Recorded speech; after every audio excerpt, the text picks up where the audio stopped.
Your fence is ruining my $1 million mountain view. She screamed so loud the birds scattered. Bethany, the Botox-faced HOA Karen in her gleaming white Escalade, barged onto my porch at 7 a.m., slamming a lawyer's letter into my chest. Her fake nails scratched my door as she hissed, "Tear it down today, or I'll ruin you!"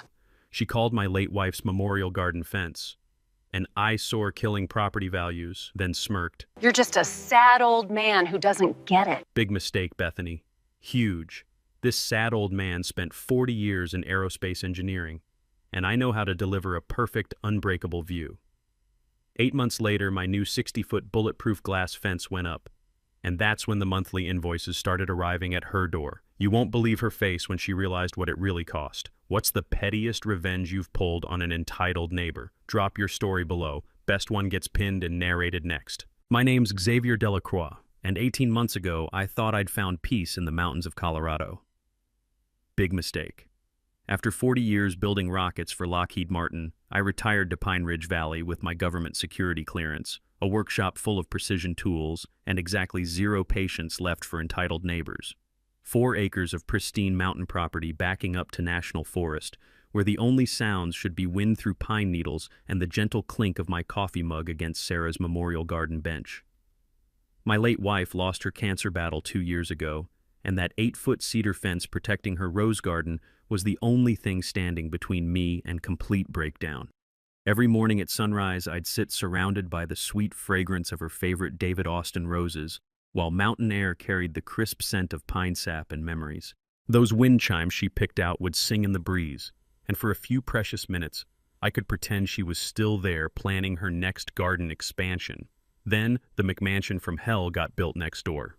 Picture this. An 8,000-square-foot architectural abortion that looks like a Vegas casino had a baby with a suburban strip mall. The kind of gaudy monument to bad taste that screams, new money, no class, from every fake stone column. And driving the white Escalade with Lux Life 1 vanity plates? Bethany Cromwell, a walking advertisement for why money can't buy personality. She materialized at my door 3 days after moving in, clutching store-bought cookies like some kind of peace offering. The chemical-sweet smell of her perfume mixed with mountain air created this nauseating combination that should be illegal in Colorado. "I'm just so concerned about your adjustment to the neighborhood," she purred, those fake smile muscles working overtime while her calculating eyes kept darting to my fence. The sharp click-click-click of her acrylic nails drumming against my doorframe sounded like a countdown timer to trouble. She suggested I consider lovely landscaping that might open up the sightlines. Translation: tear down your dead wife's memorial so I can see mountains from my kitchen window. When I politely declined, explaining about Sarah's memorial garden, her plastic surgeon's masterpiece cracked for just a second. Well, the dead don't need privacy, do they? That night, I did what any good engineer does when the math doesn't add up. I researched the hell out of my problem. Public records revealed Bethany's profitable hobby. She'd systematically terrorized 4 neighbors in 3 years, forcing below-market sales through harassment campaigns, then flipping properties for 300% profit margins. Congratulations, Bethany. You just picked the wrong engineer to screw with. A week later, she returned with professional ammunition, glossy photos, legal-looking documents, the full intimidation package. The papers had that expensive smell of high-end printer toner and pure bullshit. "Multiple neighbors have expressed concerns about your fence disrupting our mountain views," she lied smoothly, sliding her propaganda across my kitchen table. "I'd be happy to pay for more appropriate landscaping." I watched her performance with the same detached interest I used to analyze rocket failure modes. The micro-expressions, the carefully calculated pauses, the way she gripped her designer handbag when I declined, knuckles going white with barely controlled rage. But it was her eyes that revealed the truth. Bethany wasn't some concerned neighbor wanting better views. She was a financial predator who'd identified her next victim and was already spending my property's profit margins in her head. What this particular predator failed to research was her target's background. 40 years solving impossible problems under impossible deadlines. Top-secret government clearance. A workshop full of precision tools and a brain trained to engineer solutions that last forever. The morning she stormed onto my porch screaming about ruining her $1 million view was the morning she signed her own financial death warrant. because Bethany Cromwell was about to learn why you never pick a fight with a grieving widower who builds things for a living, especially one with government connections and way too much time on his hands. 2 weeks later, Bethany declared war with official paperwork. A certified letter arrived demanding I appear at an emergency HOA board meeting to address my fence's violation of community visual standards. The envelope had that crisp legal smell of expensive trouble. You know, the kind of paper that costs more per sheet than most people's lunch. She'd assembled quite the presentation.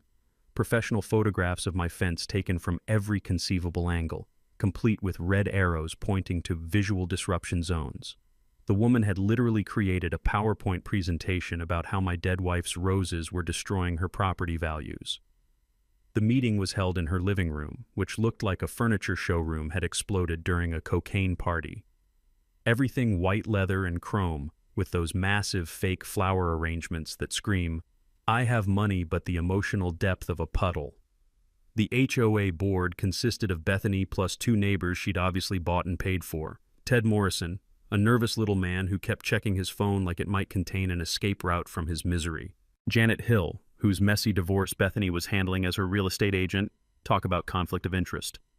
"Marcus, we appreciate everything you've contributed to the neighborhood," Bethany began with that practiced real estate agent voice that could sell ice to Eskimos and make them thank her for the privilege. "But this fence situation has become problematic for multiple residents."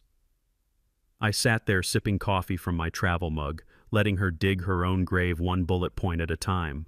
The projector hummed like an angry wasp while she displayed neighborhood property comparisons and market analysis charts that would make a Wall Street analyst weep with envy. "Property values in Pine Ridge Valley depend on maintaining our mountain vista accessibility," she continued, clicking through slides with the confidence of someone who'd never been told no in her entire privileged life. "Your fence blocks critical sightlines that define our community's premium pricing." That's when I noticed something interesting. Ted Morrison wasn't just nervous. He was sweating bullets despite the air conditioning. And Janet Hill wasn't nodding in agreement. She was sending me desperate looks like a hostage blinking out Morse code. Years ago, during a particularly nasty contract dispute at Lockheed, I'd learned that the most dangerous people aren't your obvious enemies. They're the ones who smile while they're destroying you, using leverage you didn't even know they had. These people weren't Bethany's allies. They were her hostages. "Interesting presentation, Bethany," I said, opening my engineer's notebook with the deliberate calm of someone who's about to drop a tactical nuke. "Now let me share some research of my own." I slid a folder across her glass coffee table, watching her manicured fingers hesitate before touching it. "Your property has several fascinating permit violations I discovered during my evening research sessions. Unpermitted deck addition that's actually quite lovely. Shame it violates setback requirements. Tree removal without forestry approval, which carries some hefty fines if reported. And that decorative fountain? Beautiful craftsmanship, except it's built directly over the septic system easement." The temperature in the room dropped 20 degrees faster than a Colorado mountain storm. "Meanwhile, Ted, I couldn't help but notice during my due diligence that your business loan application lists Bethany as a co-signer for $30,000. Janet, fascinating that your divorce settlement requires Bethany's approval for any property modifications, almost like she deliberately created dependencies." Ted's coffee cup rattled against its saucer like castanets in an earthquake. Janet looked like she was about to cry with relief that someone had finally said the quiet part out loud. "So here's what's actually happening," I continued, my voice carrying that mountain morning calm that comes from knowing exactly where you stand. "Bethany systematically identifies neighbors with view-adjacent properties. She creates financial leverage through loans, business arrangements, or legal services. Then she uses that leverage to manufacture HOA crises that force property sales at below-market prices." The bitter smell of Bethany's desperation was almost as strong as her industrial-strength perfume, which, by the way, probably violated several chemical weapons treaties. "That's completely ridiculous," she sputtered, but her voice cracked like thin ice over a deep lake. "I'm simply trying to maintain neighborhood standards that protect everyone's investments." "By forcing 4 previous neighbors to sell over the past 3 years," I interrupted. "Aspen Ridge Estates ring any bells? Similar pattern, similar profits, similar victims who were too scared or financially trapped to fight back." Janet Hill actually gasped. Ted Morrison looked like he'd just realized the Titanic was sinking and he'd been sold a ticket to the wrong lifeboat. But here's where your research failed, Bethany. I stood up, closing my notebook with the satisfying snap of precision engineering meeting unbreakable resolve. I'm not some desperate retiree you can intimidate with fake legal threats. I'm not financially vulnerable to your manipulation schemes, and I sure as hell don't need your approval for anything I build on my own property. The silence stretched like piano wire about to snap. My fence stays exactly where it is, protecting exactly what it's supposed to protect. And if you want to keep playing games with people's lives and property rights... I paused at her front door, mountain wind carrying the fresh scent of pine needles and approaching justice. Well, let's just say 40 years of solving impossible engineering problems taught me how to deliver exactly what people ask for, whether they really want it or not. 3 days later, Bethany brought out the big guns, lawyers with hourly rates that could fund a small country's defense budget. A thick envelope from Morrison, Bradley & Associates, property law specialists, arrived via certified mail. The paper's so expensive it probably had its own trust fund. 15 days to remove my fence or face significant financial damages and court costs for unreasonable interference with neighbors' property enjoyment. The legal letterhead had that particular aroma of desperation mixed with billable hours. EODA intimidation at $300 per threatening paragraph. But here's the beautiful thing about 40 years of government security clearance. You collect some interesting contacts. That evening, I made a few calls to former colleagues who'd transitioned into private consulting. Amazing what retired aerospace engineers can dig up when someone threatens their morning coffee ritual. By sunrise, I had Bethany's complete financial autopsy spread across my kitchen table like evidence at a crime scene. Turns out our neighborhood terrorist had quite the track record. Aspen Ridge Estates wasn't just similar, it was her exact blueprint copied and pasted. 6 families destroyed over 8 years through systematic financial manipulation. Elderly couples bankrupted by fabricated violations. Young families crushed under manufactured legal fees. A disabled veteran whose accessibility ramp was declared architecturally incompatible with community standards. Each victim followed the same nightmare.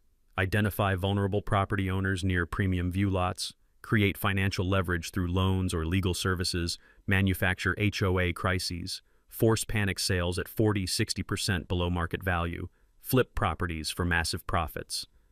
But the most delicious discovery was her current situation.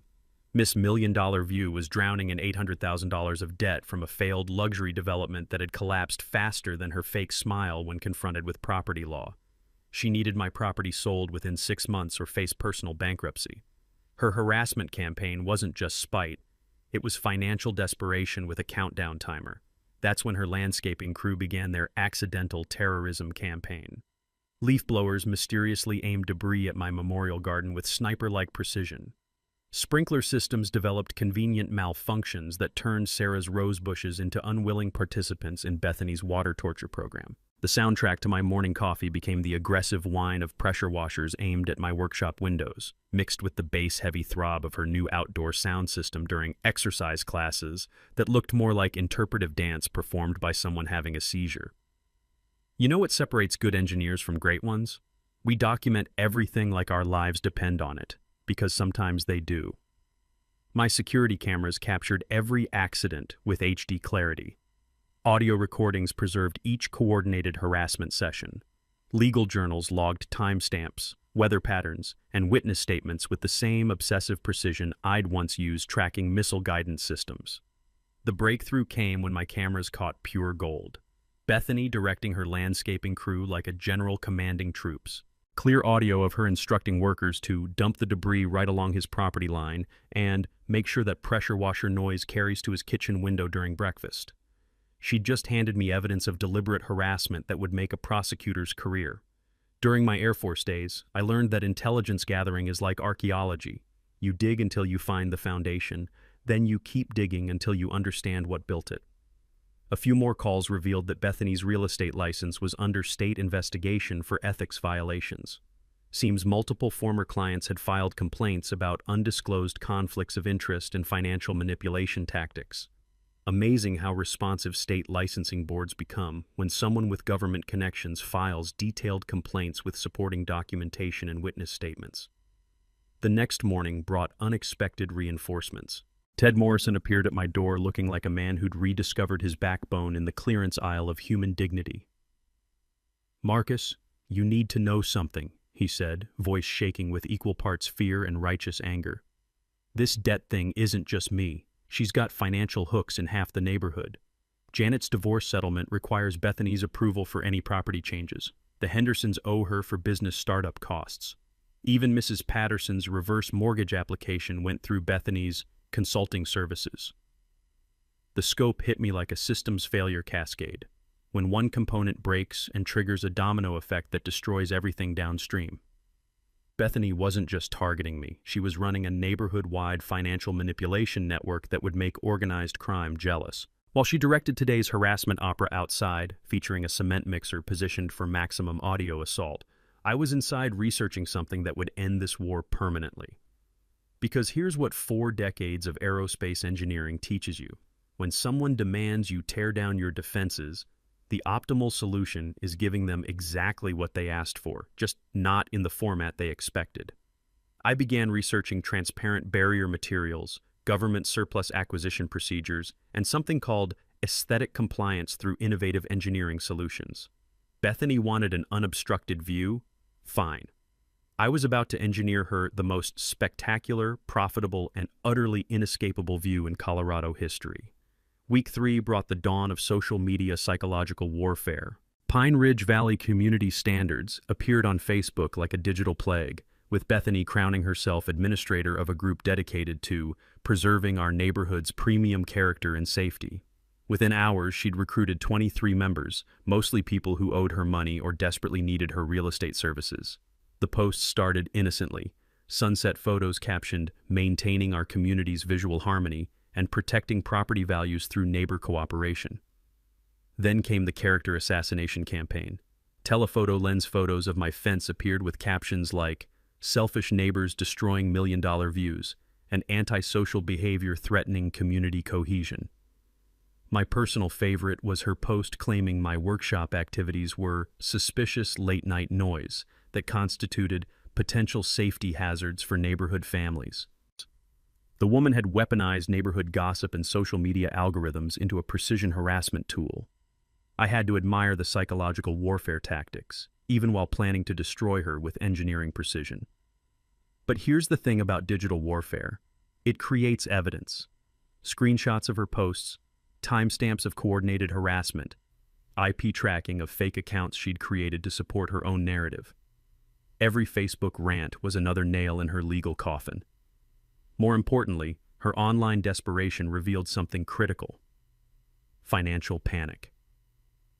A little deeper research into her business filings revealed the ugly truth. Bethany's luxury real estate empire was collapsing faster than a house of cards in a hurricane. Market downturns had crushed her high-end investments. Her signature development project had defaulted when investors discovered her creative accounting methods made Enron look conservative. She'd already spent advance money from my projected property sale to cover immediate loan payments. Her bankruptcy filing deadline wasn't months away. It was 59 days and counting. Bethany wasn't just harassing me for better views. She was fighting for financial survival, and my property was the only thing standing between her and complete ruin. That morning's harassment featured her most creative effort yet, a mariachi band for her cultural appreciation wellness session at 7 a.m. sharp. The sound of trumpets, guitars, and accordions echoing off mountain peaks while she performed interpretive dance moves that looked like aggressive bird-mating rituals was so spectacularly absurd it achieved a kind of performance art status.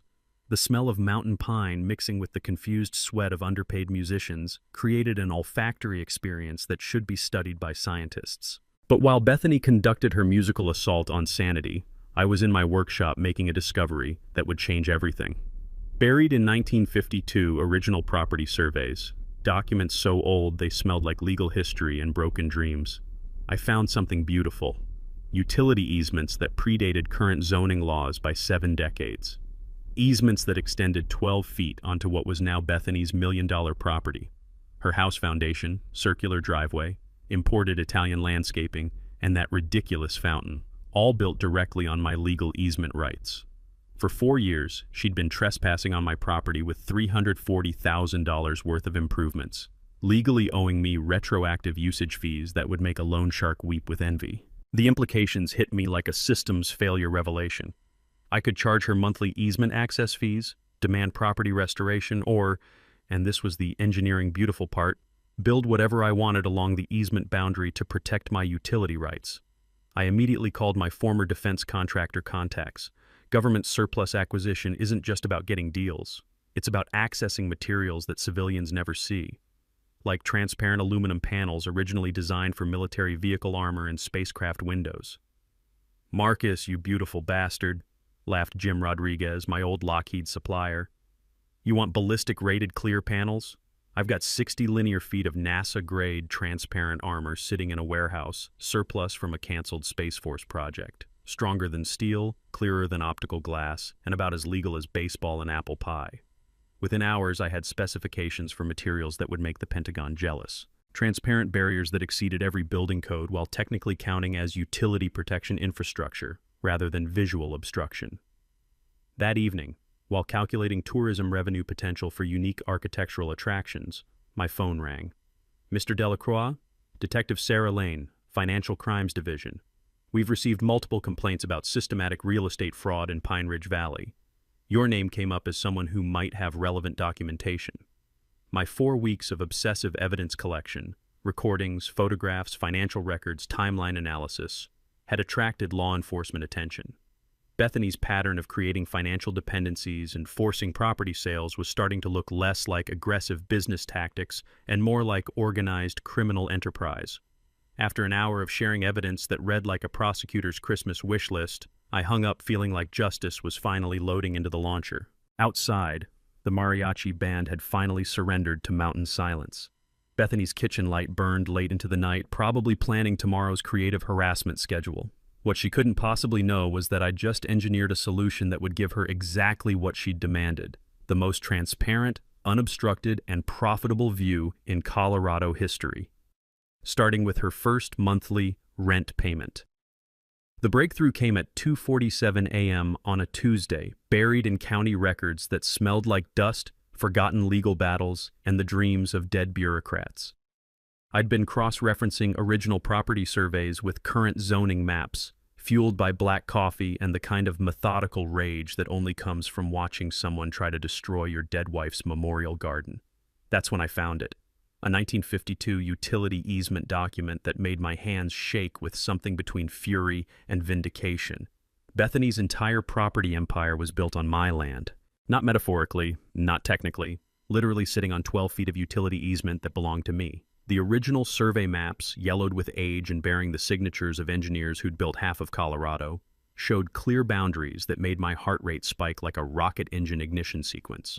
Her house foundation, circular driveway, imported Italian landscaping, and that ridiculous fountain that probably cost more than my annual aerospace pension, all squatting on my legal property like expensive trespassers. For 70 years, this easement had been valid but unenforced, quietly waiting for someone with enough engineering background and pure spite to understand its implications. I spread the documents across my kitchen table where Sarah and I used to plan garden expansions, cross-referencing property deeds and survey measurements with the obsessive precision of debugging a life support system. Every calculation confirmed what my engineering instincts had suspected. Bethany had been unknowingly committing property theft for 4 years.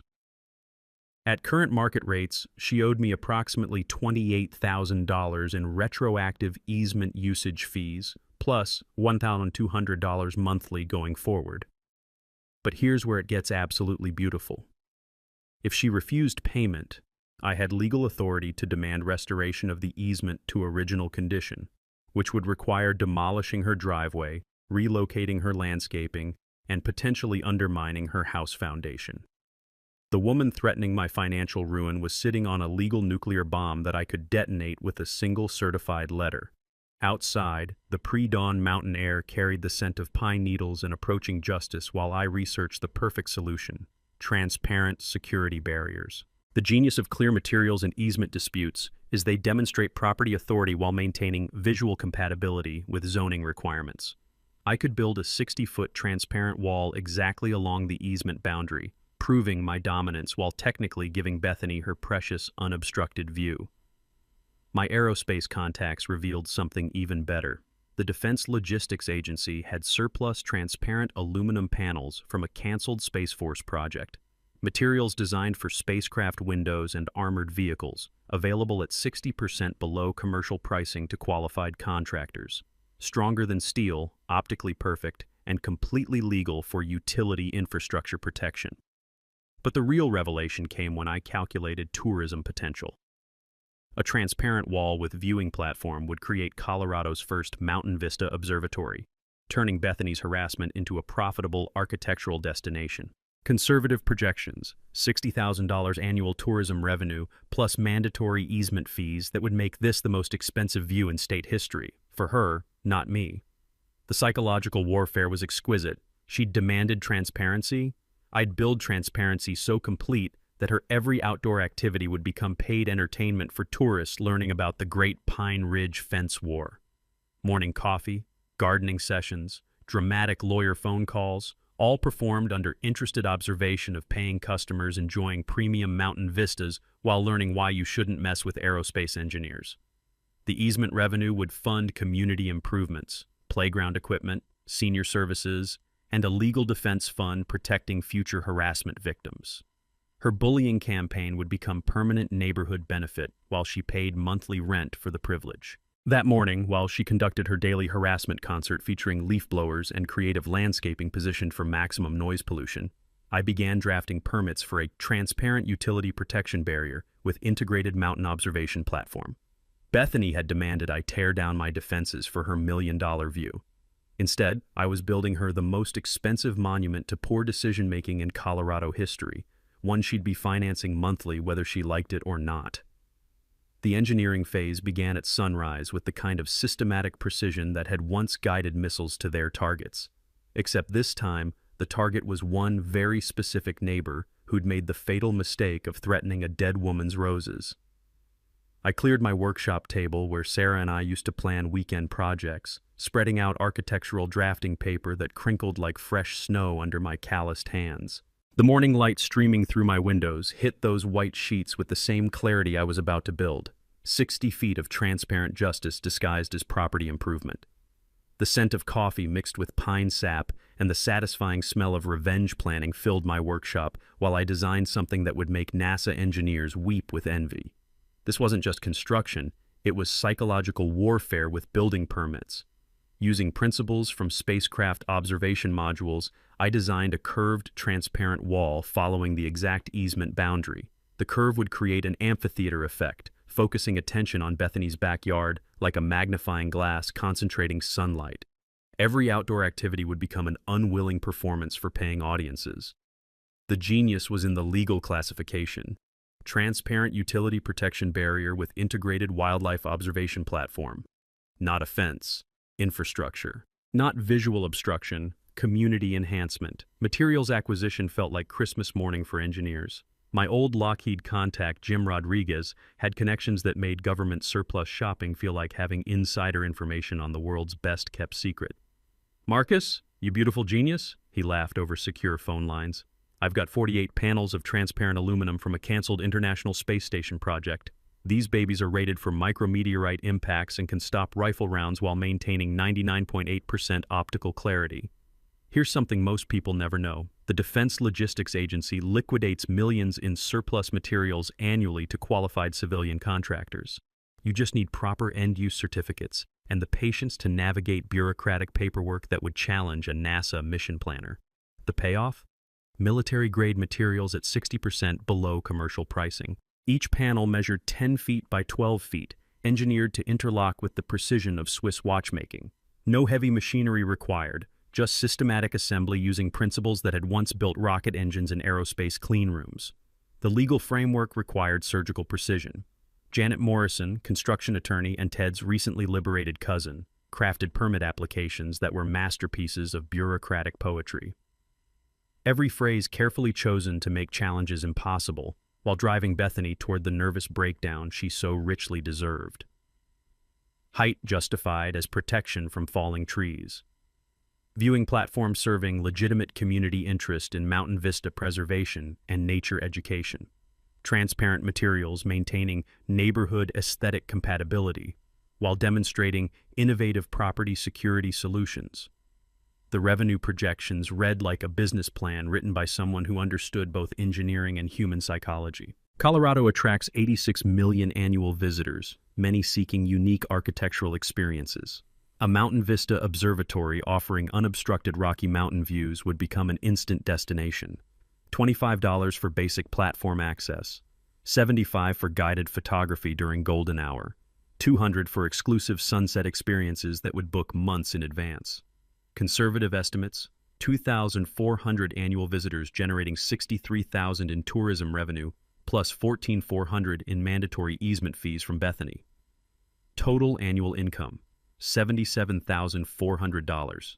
The project would pay for itself within 8 months while funding permanent community improvements, playground equipment, senior services, and a legal defense fund protecting future harassment victims. Bethany's campaign of terror would literally finance protection against future neighborhood terrorists. The construction timeline was calculated for maximum psychological devastation. Installation during peak real estate season would make her property progressively unsellable while generating media attention, attracting early tourists to witness her public humiliation. But my favorite detail was the integrated sound system for nature education programming. Hidden speakers would provide commentary on mountain wildlife while accidentally narrating whatever drama unfolded in Bethany's fishbowl backyard. Here we observe the territorial behavior of the rare Colorado Karen, exhibiting classic harassment patterns while remaining oblivious to the legal quicksand beneath her designer landscaping. Technical specifications read like classified aerospace documentation. Panels engineered for 200 mAh winds, thermal expansion coefficients maintaining perfect clarity through extreme temperature variations, and structural integrity that would survive direct lightning strikes. The installation required no foundation on Bethany's side. Panels supported entirely from my property using load distribution principles that had once stabilized rocket launch platforms. Wednesday morning, while Bethany conducted her harassment orchestra featuring jackhammers and aggressive hedge trimming, I submitted final permits. The county inspector approved construction plans that would transform her bullying into my retirement fund.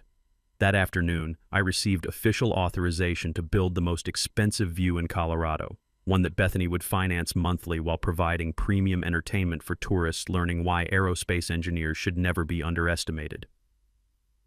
The concrete truck arrived Monday morning carrying materials for the foundation that would support 60 feet of transparent karma. Bethany's kitchen window faced my construction site directly.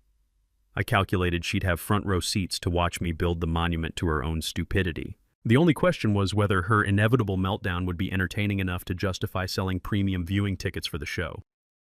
Monday morning brought the sweet sound of concrete trucks rumbling up my driveway at precisely 7 a.m., the same time Bethany usually started her harassment symphony.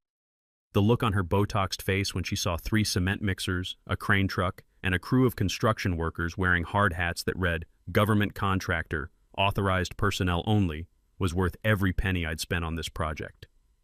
She burst out of her McMansion in designer pajamas that probably cost more than most people's mortgage payments, screaming about illegal construction and violations of neighborhood standards, while her hair looked like she'd been struck by lightning. "You can't just build whatever you want," she shrieked, waving her manicured hands at the construction crew like she was conducting an orchestra of outrage. "Actually, ma'am," replied the foreman, a grizzled veteran named Frank who'd built half the military installations in Colorado, "all permits are in order. This is a federally approved utility protection barrier using surplus government materials."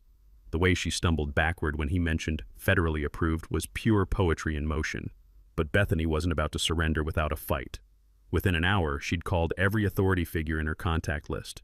County building inspectors, HOA lawyers, and what sounded like a direct line to the mayor's office based on the entitled tone echoing from her kitchen window. The county building inspector arrived at 10:30 a.m., clipboard in hand and wearing the expression of someone who'd rather be anywhere else on a Monday morning. Bethany stood behind him like a Victorian duchess expecting her servants to fix an unpleasant situation. "Ma'am, I've reviewed all the permits and construction plans," Inspector Rodriguez explained patiently. "This is a legitimate security enhancement project using approved materials and meeting all safety requirements." The mini-twist came when Rodriguez walked the construction site and started asking technical questions about the transparent aluminum panels. "Sir, are these the same materials they use on military vehicles?" he asked, running his hands over the smooth surface with obvious appreciation. "Better," Frank replied. "These are space station grade, designed to stop micrometeorites while maintaining perfect optical clarity." Rodriguez's entire demeanor shifted from bureaucratic inspection to genuine fascination. Turns out he was former Air Force, and the technical specifications of my materials made him forget all about Bethany's complaints. "This is incredible engineering," he told me, ignoring Bethany's increasingly hysterical demands for immediate construction cessation. "Mind if I bring some colleagues by to see this? We don't get many projects using aerospace-grade materials in residential applications." By noon, Bethany had escalated to threats of federal intervention, claiming my materials violated dual-use technology restrictions and constituted potential weapons stockpiling. The woman was so desperate she'd started inventing laws that didn't exist. The real entertainment began when she tried bribing my construction crew. I watched from my workshop window as she approached Frank with what looked like a thick envelope, whispering urgently while glancing around like a drug dealer making a street corner transaction. The mountain air carried just enough of her conversation for me to hear phrases like "accidentally damage" and "worth your while," and Frank's response was loud enough to wake hibernating bears. "Ma'am, are you attempting to bribe federal contractors working on a permitted government materials project? Because that's a felony." The silence that followed was so complete you could hear pine needles falling in the national forest. Bethany retreated to her house faster than a rocket achieving escape velocity, slamming her door so hard it rattled windows 3 houses away. That afternoon brought the media attention I'd been hoping for. A local news crew arrived to cover the innovative residential security project using military surplus materials. The reporter, a sharp young woman named Lisa Lane, immediately grasped the human interest angle. "So you're telling me this transparent wall will actually improve the mountain views while providing security?" she asked, camera rolling as Frank explained the technical specifications. "Exactly," I replied, keeping my tone professional while Bethany's kitchen curtains twitched frantically. "It's a win-win solution that demonstrates how government surplus materials can benefit civilian communities." What I didn't mention on camera was the monthly rent Bethany would be paying for the privilege of living next to this architectural marvel, or how her harassment campaign had inspired the entire project. The evening news segment aired at 6 p.m., featuring stunning footage of the partially completed transparent wall catching sunset light like a prism while framing the Rocky Mountains beyond. The reporter described it as an innovative approach to residential security that maintains natural beauty. Bethany's property was clearly visible in every shot, her house looking small and petty beside the engineering marvel rising next door. My phone started ringing with calls from tourism boards, architectural magazines, and engineering firms interested in similar projects. The economic impact projections I'd calculated were already proving conservative as media attention attracted advance bookings for viewing platform access. But the most satisfying call came from Detective Lane of the Financial Crimes Division. "Mr. Delacroix, we've finished reviewing the evidence you provided. We'll be executing search warrants on Ms. Cromwell's financial records tomorrow morning. Thought you should know there might be some additional activity in your neighborhood." Tomorrow morning was going to be very interesting for one particular neighbor who'd made the mistake of picking a fight with someone who documented everything and had friends in law enforcement. Tuesday brought sirens at dawn and the most beautiful sight I'd seen since Sarah's last spring garden, 2 unmarked cars and a financial crimes unit van parked in Bethany's circular driveway. Detective Lane knocked on my door at 6:45 a.m., badge gleaming in the morning light and carrying a folder thick enough to stop bullets. "We're executing search warrants on the Cromwell property today," she explained quietly. "Based on your documentation and our investigation, we have probable cause for charges including real estate fraud, financial extortion, and racketeering. Thought you'd want to know, things might get interesting." Through my kitchen window, I watched Bethany's perfect world collapse in real time. Agents in windbreakers marked financial crimes, carried out boxes of documents while she stood on her imported Italian patio in a silk bathrobe, her face cycling through disbelief, rage, and dawning terror like a broken slot machine. Her lawyer arrived within an hour, the same expensive suit who'd threatened me with legal destruction just weeks earlier. Watching him try to explain why his client's files were being seized while she screamed about illegal persecution was better entertainment than cable television. But Bethany's final desperate measure was still coming. While law enforcement inventoried her financial crimes evidence, my construction crew continued installing transparent panels with Swiss watch precision. Each piece clicked into place with a satisfying mechanical sound that echoed off the mountains like freedom bells. That's when Bethany played her last card, attempted sabotage. Around 2 p.m., while Frank and his crew were at lunch, I noticed movement near the construction site through my security cameras. Bethany crept toward the panel storage area carrying what looked like a crowbar and a bottle of industrial solvent. The mini twist was watching her try to damage materials designed to withstand micrometeorite impacts. She attacked the transparent aluminum panels like a rabid wolverine, prying at joints and pouring solvent on surfaces that had been engineered to survive the vacuum of space. The crowbar bent. The solvent beaded up and rolled off like water on a windshield. The panels remained absolutely pristine. Meanwhile, my security system captured everything in high-definition glory, perfect evidence of attempted property destruction and interference with federally contracted construction. When Frank returned from lunch to find Bethany still attacking his materials with the effectiveness of someone trying to dent diamond with a feather duster, his reaction was magnificent. "Ma'am, you're currently attempting to destroy government property installed under federal contract using materials rated for spacecraft applications," he announced with the patience of someone explaining physics to a toddler.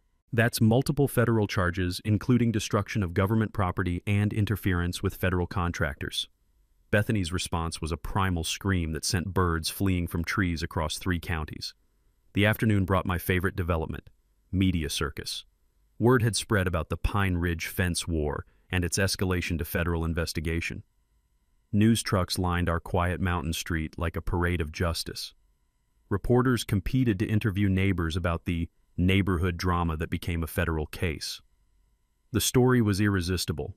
Entitled HOA President versus Grief-Stricken Aerospace Engineer, Property Rights versus Harassment, Military-Grade Materials Transforming Conflict into Tourist Attraction. Every interview painted me as the quiet widower who'd been pushed too far by a neighborhood bully, while Bethany appeared increasingly unhinged as agents carried more evidence from her house. But the real entertainment was the community response. Neighbors I'd barely spoken to brought me coffee and sandwiches, sharing their own Bethany horror stories for the cameras. Ted Morrison gave an interview about financial manipulation that should have been titled "How I Got My Soul Back." Janet Hill described years of living in fear while Bethany controlled her divorce settlement. The transparent wall, now 70% complete, caught afternoon light like a crystal cathedral, while reporters filmed segments about innovative conflict resolution through aerospace engineering. Tourism calls flooded my phone. The Colorado Tourism Board requested a meeting about designating the wall as an official architectural attraction. Photography enthusiasts were booking viewing platform access months in advance.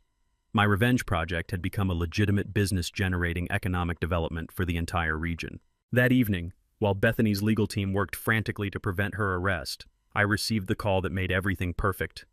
"Mr. Delacroix?" The voice was crisp, official, and absolutely wonderful. "This is Agent Martinez with the FBI's White-Collar Crime Division.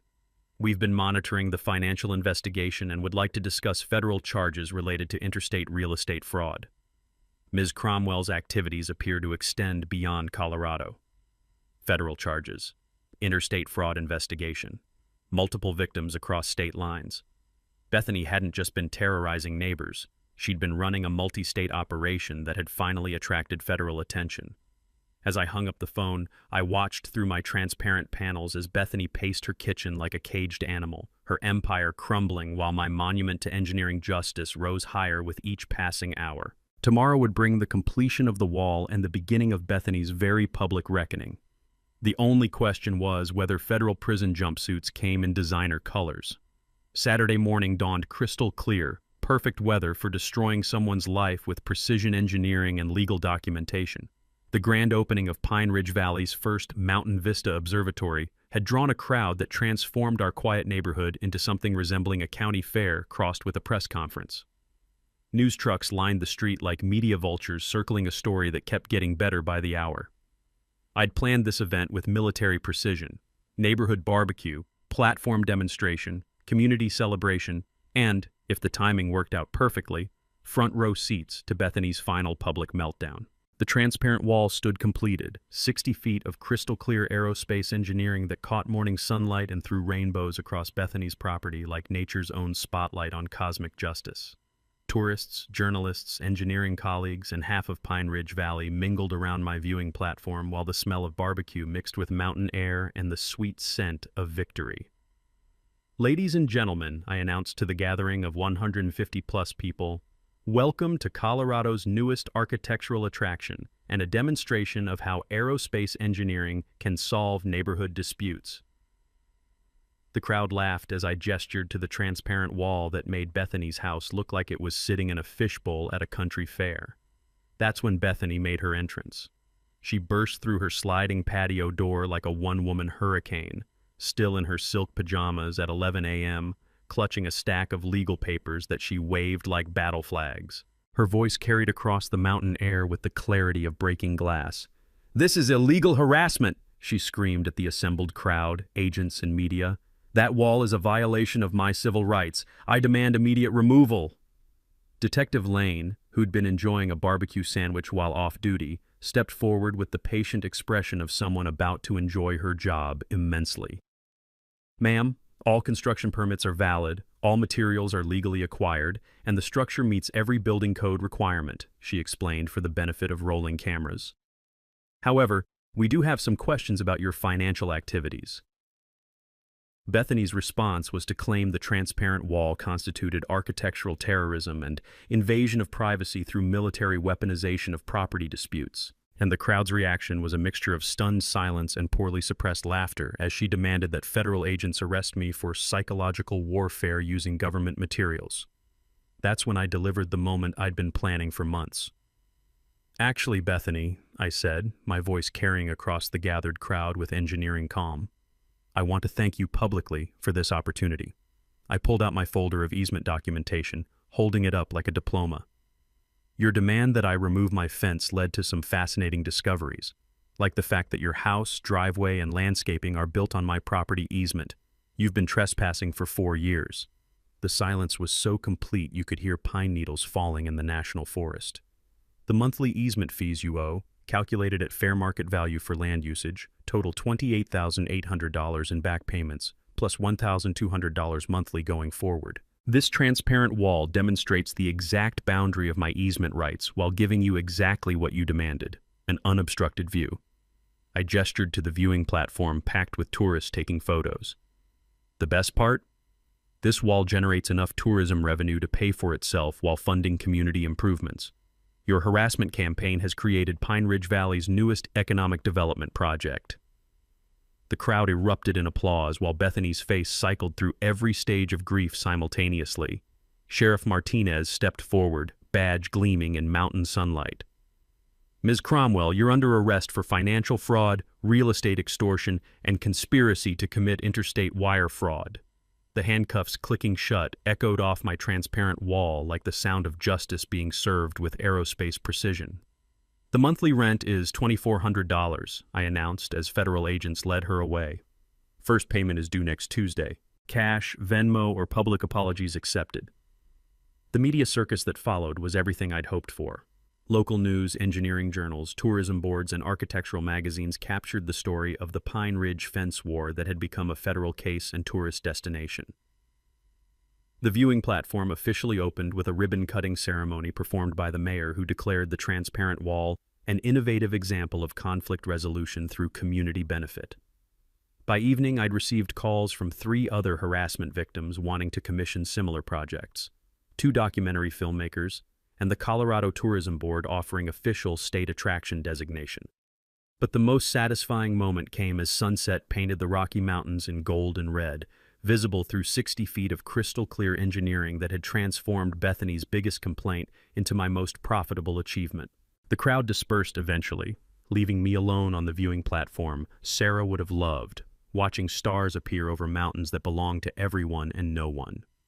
Bethany's house stood empty and dark behind my transparent wall, a monument to what happens when you pick a fight with someone who builds things that last forever. Tomorrow, the first monthly easement payment would be due. Somehow, I doubted the check would be in the mail. 6 months later, Pine Ridge Valley had transformed from a quiet mountain community into Colorado's most unlikely tourist destination, and I'd gone from grieving widower to accidental entrepreneur running the state's most profitable revenge business.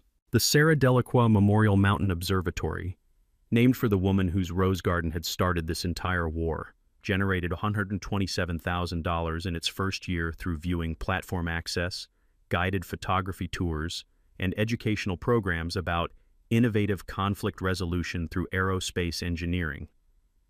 Every dollar of easement fee revenue, exactly as promised, funded community improvements that would have made Sarah proud. The new playground featured equipment designed by aerospace engineers for safety that exceeded NASA standards. The Senior Citizen Support Program provided free transportation and home maintenance for elderly neighbors. The Legal Defense Fund had already helped 3 families fight harassment from other property bullies. But the crown jewel was the Transparency Scholarship, 3 annual full-ride engineering scholarships for local students, funded entirely by monthly payments from Bethany's property management company. Oh yes, Bethany. Let me tell you how that story ended. Federal fraud charges resulted in 18 months minimum security prison, $340,000 in restitution payments, and forfeiture of assets, including her beloved McMansion.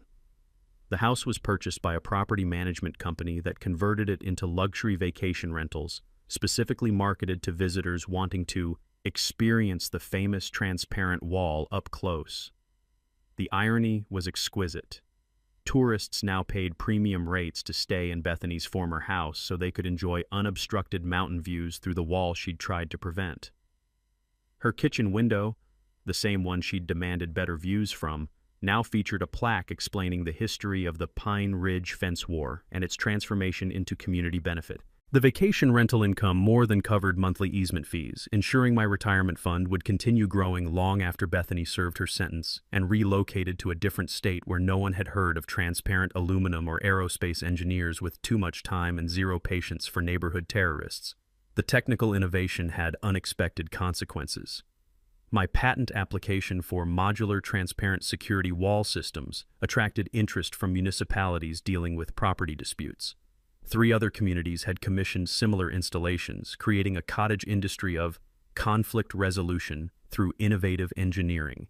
Colorado State University added my project as a case study in their engineering ethics program, teaching students how technical solutions can serve community benefit while delivering precision justice to those who abuse authority. But the personal transformation was more profound than any business success. Sarah's Memorial Garden, now protected by 60 feet of transparent aerospace engineering, had become a pilgrimage site for visitors learning about love, loss, and the healing power of building something beautiful from conflict. The roses she'd planted climbed higher each year, framing mountain views that belonged to everyone.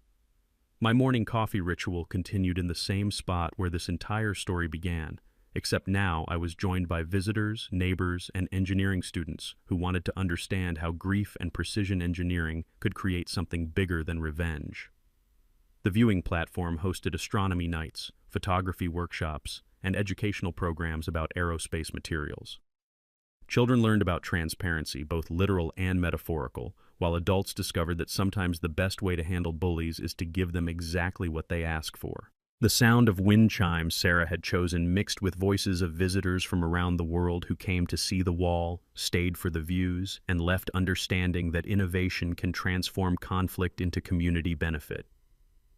Last month, I received a letter from Bethany, her first contact since federal agents led her away in handcuffs. 3 sentences of grudging acknowledgement that her harassment campaign had created something remarkable, followed by a request that I consider reducing her easement fees once she completed parole. I framed the letter next to Sarah's favorite photograph in our memorial garden. Some monuments to human folly deserve preservation. This morning, as I write this, the transparent wall catches first light and throws rainbows across mountain meadows while early visitors set up cameras for sunrise photography sessions. The monthly easement payment cleared yesterday, right on schedule, funding next year's scholarship recipients who'll study engineering at universities they couldn't otherwise afford. The lesson, if there is one, is simple. When someone tries to destroy what you've built, sometimes the best response is building something even better, something that serves everyone while ensuring the destroyer pays monthly rent for the privilege of witnessing their own defeat.